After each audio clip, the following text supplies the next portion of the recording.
Bonjour à tous et bienvenue sur ma chaîne YouTube. Je suis Fernanda et aujourd'hui je vais vous parler de quelques mises à jour par rapport à la Covid-19 au Brésil. Attends la vignette.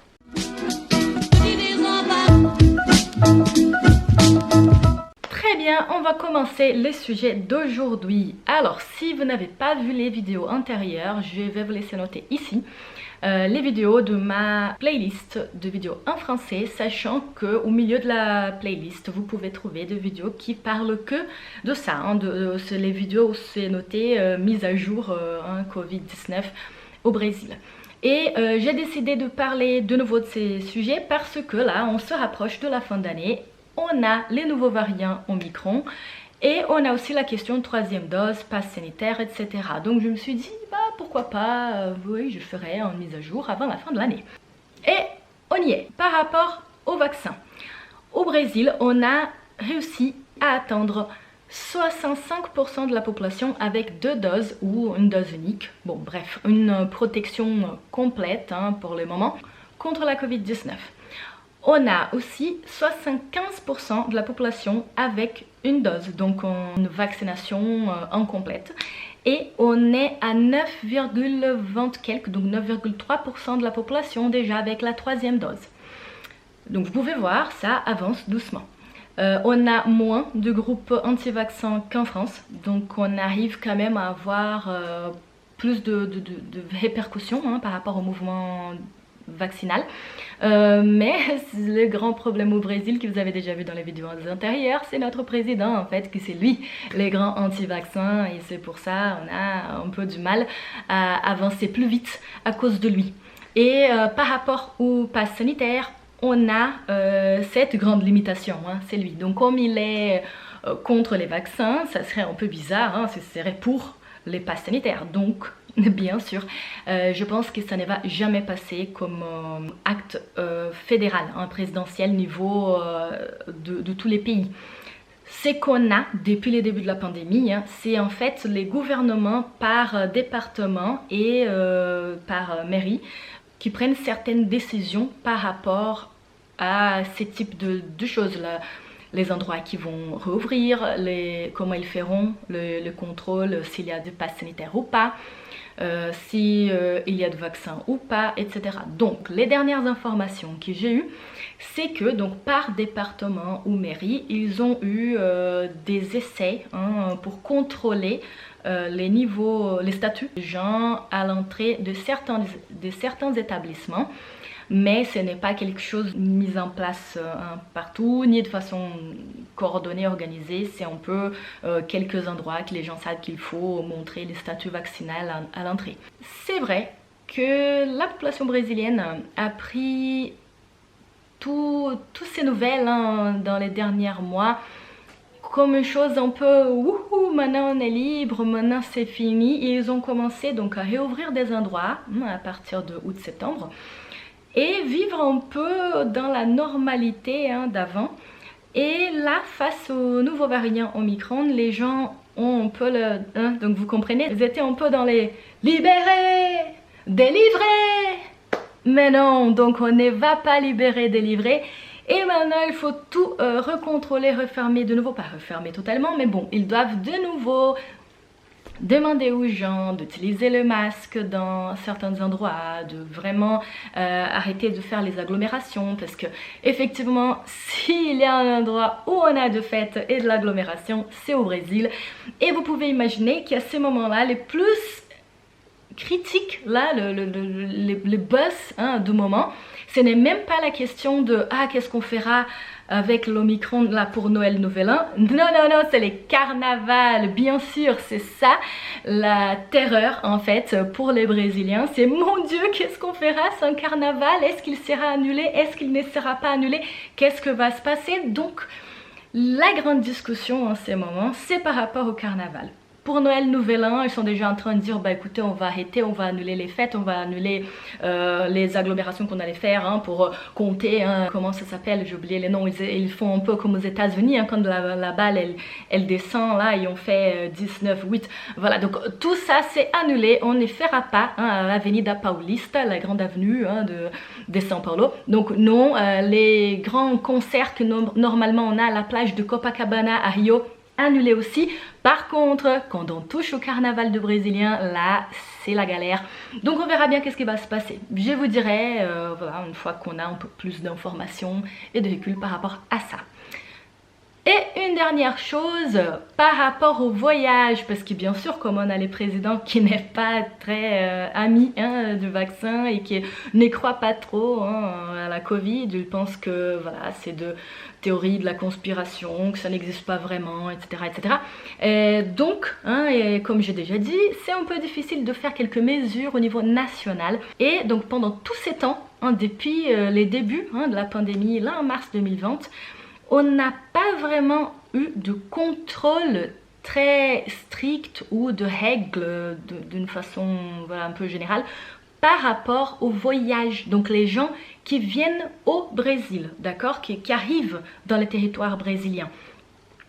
Et c'est vrai qu'à aucun moment ils ont fait de restrictions, par exemple on ne va pas recevoir du gens de pays X, Y, Z, voilà. C'était vraiment un peu, bah, oui, oui, venez, hein, voilà, comme ça. Et maintenant ils ont commencé à se demander par rapport aux restrictions, donc peut-être faire 5 jours de confinement pour les gens qui arrivent en territoire brésilien et qui ne sont pas vaccinés ou qui n'ont pas un test PCR de fait. Donc ils doivent faire les tests PCR en arrivant en territoire national et faire un confinement de 5 jours. Sauf que, bon, bien sûr, pour ne pas trop se mouiller, hein, notre président a dit « Désolé, la batterie vient de finir là de ma caméra, donc j'étais à la fin de la vidéo, donc je vais finir avec mon portable, c'est pour ça que ça a changé. » Alors, on était sur le président qui ne voulait pas trop se mouiller. Comme il ne veut pas trop se mouiller, il a dit « Bon, c'est vrai que depuis les débuts, je n'ai pas fait de confinement ou quoi que ce soit pour les voyageurs. Donc maintenant, on va faire un confinement de 5 jours, mais ça va rester sous la responsabilité de chaque département et de chaque mairie, quoi. Donc, pas niveau fédéral de toute façon. » Et ça a causé une réaction, parce que le souci, c'est ça que les gouverneurs hein, des départements ou les maires, ils disent d'accord, très bien, c'est très beau hein, de dire ça, sauf que du moment où ils arrivent jusqu'au moment où nous, on a la notification hein, qu'ils sont arrivés en territoire national et qui est notre endroit, notre ville ou notre département est la destination finale, ça se passe presque 1 mois. Donc comment est-ce qu'on pourra faire un confinement de 5 jours hein, quand ils arrivent hein, dans la destination finale, si on est notifié de leur arrivée presque 1 mois après? Voilà, c'est la question. Donc, ils vont rediscuter tout ça. Ça veut dire que, oui, on n'aura pas vraiment de vrai confinement, je pense, pour les voyageurs. Je coupe la vidéo pour vous parler exactement d'une nouvelle que j'ai eue par rapport à ce sujet. Donc, on a eu les ministres du Suprême Tribunal fédéral, donc c'est le plus haut niveau judiciaire du Brésil, qui a fait une décision inédite par rapport à ça. Donc, le ministre a décidé de vraiment forcer les gouvernements à demander les passeports vaccinaux, hein, comme ils appellent, à toutes les personnes qui rentrent dans le territoire brésilien à partir de 14 décembre. Donc, ils vont demander à toutes les personnes qui arrivent en territoire brésilien à partir de cette date qu'il montre son passeport vaccinal pour montrer s'ils ont les schémas vaccinaux complets ou un test PCR négatif de juste avant l'embarquement. Et ça compte aussi pour les Brésiliens qui sont sortis du pays hein, pour faire du tourisme ou travail ou quoi que ce soit et que reviennent chez eux, quoi. Donc ils doivent aussi présenter ça. Donc ça, c'est une décision inédite parce que c'est les ministres hein, de tribunal, hein, de plus haut échelon judiciaire frontières qui forcent alors la demande de passeport vaccinal pour entrer dans les pays. Donc voilà, je suis contente quand même de voir. Je venais de faire la vidéo en disant que je ne pensais pas que ça serait possible, que ça serait une chose qui allait passer. Par rapport à ce qu'on connaît de notre président. Mais alors, donc, il a été forcé par les ministres du tribunal suprême fédéral.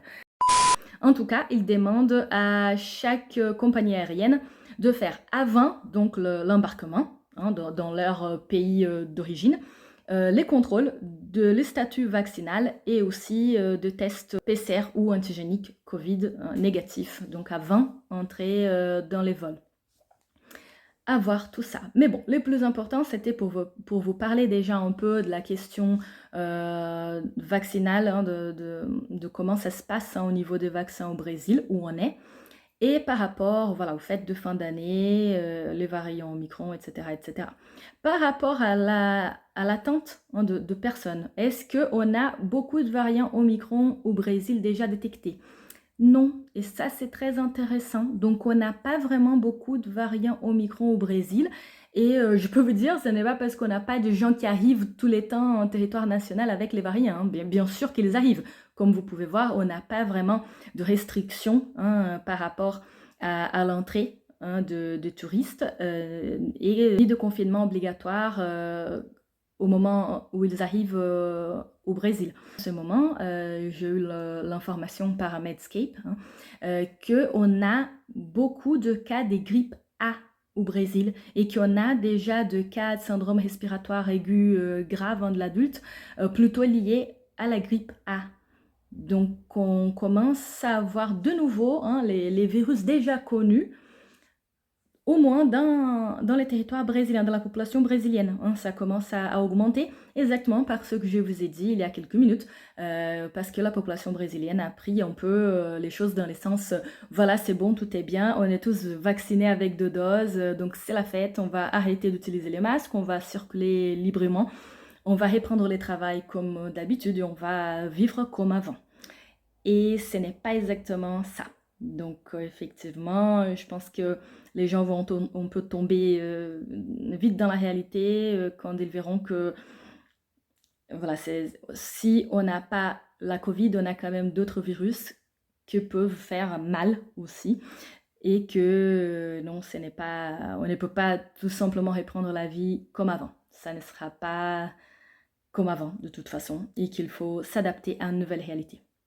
Bon voilà, c'était ça pour la mise à jour. Laissez votre like s'il vous plaît, comme ça vous aidez la chaîne à grandir. Partagez la chaîne avec vos amis, votre famille, voilà, tout le monde. Voilà, tout le monde. Et donc je vous rencontre ici la semaine prochaine. Restez bien en paix et en bonne santé. Prenez soin de vous. À la prochaine.